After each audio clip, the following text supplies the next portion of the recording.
Hi, I'm Rochester School Board member Jean Marvin, and I'm happy to provide a brief summary of the July 25th school board meeting. The agenda and attachments for this meeting can be found at rochesterschools.org/simbli, SIMBLI, and the recording of this meeting can be found at youtube.com/ISD535. For agenda item 4.1, Activities Director Mark Kuisle reported that the fee for students participating in district sports or activities will increase by 20% for the 2023-2024 school year. The baseline fee for each activity is based on the length of the season, necessary safety equipment, and rental costs. The district acknowledges that the increase in cost may have a negative impact on student participation, but we want to be sure to remove barriers. We have a process in place so students who qualify can have the fee removed or reduced confidentially. Agenda item 4.2 included the results of Superintendent Pekel's evaluation conducted in closed session at the last board meeting. Dr. Pekel was evaluated on 4 goals he and the board had agreed on for the past school year: making significant improvement on performance indicators, progress on implementation of the strategic plan, district finances, and the caliber of leadership. Prior to the session, each board member independently completed an evaluation that involved multiple criteria for each of these goals. The superintendent also completed a self-evaluation, and he discussed with the school board those results. When the board compiled their evaluations, they deemed Dr. Pekel as highly effective in every category, including all 52 elements of the leadership category laid out by the Minnesota Association of Superintendents. The superintendent and board acknowledged significant challenges that still exist in the district, and we're committed to addressing those.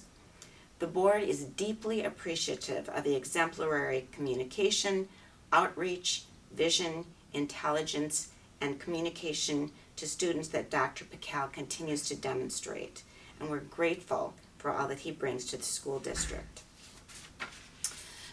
After approving the consent agenda, item 6.0 involved a presentation by Dr. Peter Ruck, the district's Director of Research Assessment and Evaluation, Chris Lingen, Director of School Support, and Jackie Peterson, Director of Schools.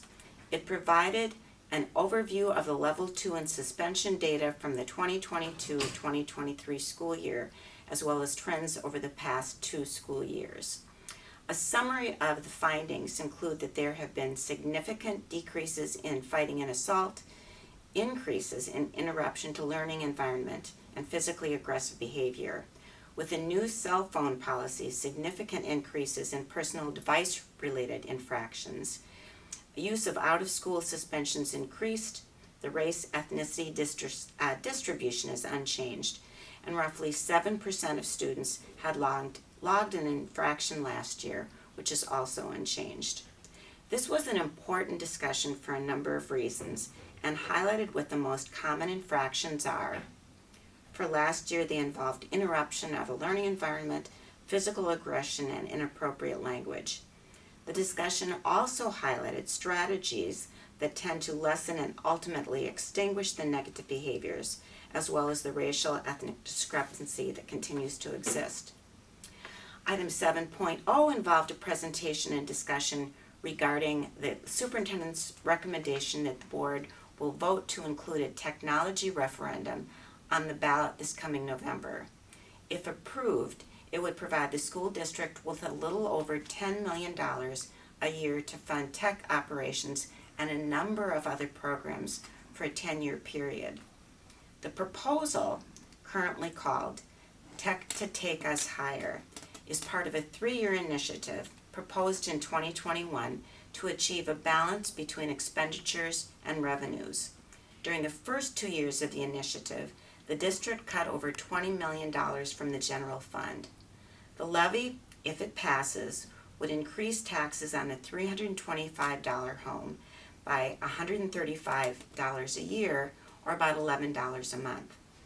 The board also has the authority to extend or increase an existing operating levy that was passed in 2015, but the recommendation is for the board to wait until after the vote in November to determine what action to take in that regard. You might want to listen to the message that Dr. Pekel delivered at the very beginning of this agenda item 7.0, because he gives a really excellent overview of what this levy involves. Under action item 8.1, the board approved the school district calendar for the 2024-2025 school year.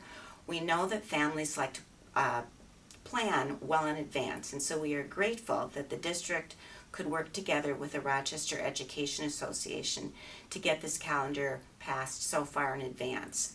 One major change you will see when it's posted on the website is that the elementary schools will move to a semester rather than a trimester model, so that that's going to be more in keeping with both the middle school and the high school models.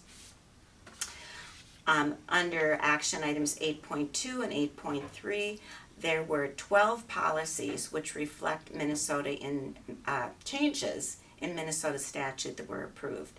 Because these changes are mandated by law, school boards can pass them after just one reading, which we did, and then we passed a resolution to revise a link in the student handbook to policy 506 and to note other changes made because of the revised policies in the student handbook. Item 9.0 is the attachment of an updated annual board calendar, and the meeting was adjourned at 8:10 p.m. Again, you can see the agenda and documents on Assembly or view the recording of this meeting on YouTube. If you do that, you can fast forward to those items in which you're most interested, but I believe most people want to view the entire meeting. At least that's what I want to believe. Thanks for watching.